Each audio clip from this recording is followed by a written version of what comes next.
یہ سورہ مجادلہ کی آیات تھیں، اور اللہ محفل کے متعلق فرما رہا یا ایھا الذین آمنوا اذا قیل لکم تفسحوا فی المجالس فافسحوا یفسح اللہ لکم،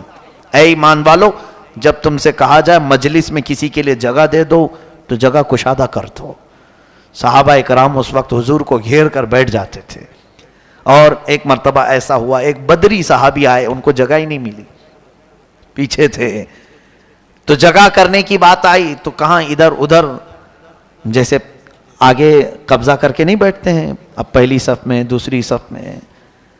لیکن کشادگی تھوڑی سی باقی ہونی چاہیے۔ کس طرح سے کہ کسی کو خونخوار نظروں سے مت دیکھو، یہ کیسے آ گیا، یہ آگے، یہ کون بڑھ کر کے ہمارے سامنے آ گیا، نہ کسی کو بھی اگر نیا آپ نے دیکھا تمہارا بھائی ہوگا۔ اور ایک بات یاد رکھو، کبھی کبھار انسان کی صورت میں اللہ کے فرشتے داخل ہوتے ہیں، مسجدوں میں آتے ہیں، تمہارے دھکے، تمہاری خونخوار نظریں ان کی طرف اگر اٹھیں تو تمہارا سب برباد ہو جائے۔ دلوں کو نرم رکھو۔ اس طور پر اللہ فرماتا ہے تفسحوا فی المجالس، جب آپ سے کہا جائے محفل میں کشادگی کرو تو کر دو، اس کا اثر کیا ہوگا؟ اللہ فرماتا ہے یفسح اللہ لکم، اللہ تمہارے لیے بہت کشادہ جگہ عطا کرے گا، تمہارے لیے بہت کشادہ جگہ عطا کرے گا۔ یہ محفل کے آداب ہیں، کسی کے لیے جگہ دے دینا، کسی کے لیے کشادگی اختیار کرنا، یہ محفل کے آداب میں سے ہے۔ اس کے علاوہ ایک اور چیز، جب صحابہ حضور سے بہت سوال کر رہے تھے، ہر چیز پوچھتے تھے، تو اللہ تبارک و تعالیٰ نے آیت نازل فرمائی، کیونکہ اس وقت ہوتا کیا تھا، جو بڑے بڑے صحابہ تھے، کچھ امیر صحابہ تھے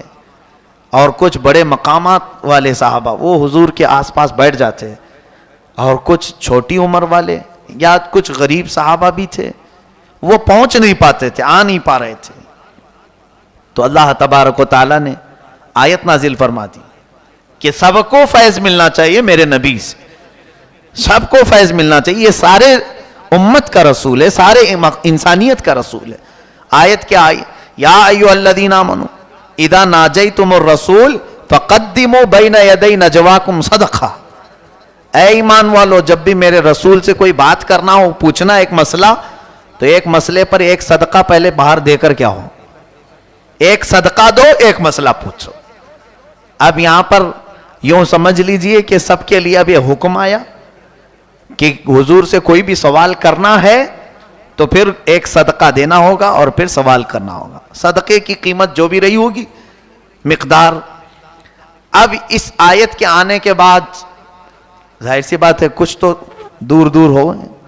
لیکن جو غریب صحابہ تھے وہ کہنے لگے ہمارے لیے تو اور بھی بڑی بات ہو گئی، ہم کہاں سے دیں اور کیسے پوچھیں۔ اب دونوں مسئلے تھے، کچھ لوگ چھٹ تو گئے، یا محفل میں بھیڑ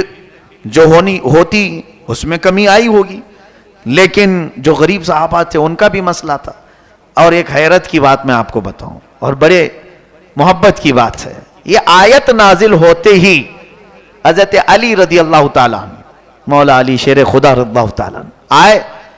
10 صدقے کیے اور 10 سوالات کیے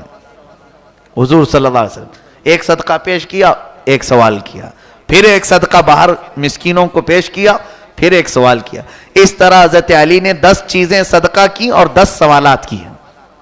تو اس آیت پر عمل کر لیا۔ تو اب دیکھا کہ بھائی یہ تو اب ایسا ہی چلے گا، کچھ صحابہ کے دلوں میں غمگینی آئی، اللہ تبارک و تعالیٰ نے فوراً دوسری آیت نازل فرمائے، اَأَشْفَقْتُمْ أَن تُقَدِّمُوا بَيْنَ يَدَيْ نَجْوَاكُمْ صَدَقَةً فَإِذْ لَمْ تَفْعَلُوا وَتَابَ اللَّهُ عَلَيْكُمْ، یعنی اللہ نے فرمایا تم ڈر گئے کہ نبی کے پاس ایک صدقہ ایک مسئلے کے لیے پوچھنے کے لیے تم ڈر گئے، چلو کوئی بات نہیں، اللہ نے اب یہ معاف کر دیا۔ فوراً آیت آئی کہ اب یہ حکم ختم ہو گیا اور معاف کر دیا گیا، اب فری میں سوال کرو، مفت میں ہی پوچھو۔ تو اب پھر صحابہ کی خوشی کا کوئی عالم نہیں تھا، انتہا نہ تھی، پھر سارے صحابہ سوالات کرنے لگے۔ لیکن مجھے بتانا یہ ہے، یہ آیت آج بھی ہے، حضور صلی اللہ علیہ وسلم کے بارگاہ میں سوال کرنے پر ایک صدقہ دینا ضروری تھا، یہ آیت اب بھی ہے۔ اس کا حکم ختم کر دیا گیا، تلاوت باقی ہے، لیکن اس آیت پر اگر کوئی عمل کر سکا تو دنیا میں ایک ہی انسان، وہ ہے حیدر کرار، علی مرتضی رضی اللہ تعالیٰ. وہ فوراً عمل کیے، اس کے بعد حکم اٹھا لیا گیا، پھر ختم ہو گیا. تو یہ بھی صحابہ اکرام کی فضیلت میں کچھ باتیں آئی ہیں.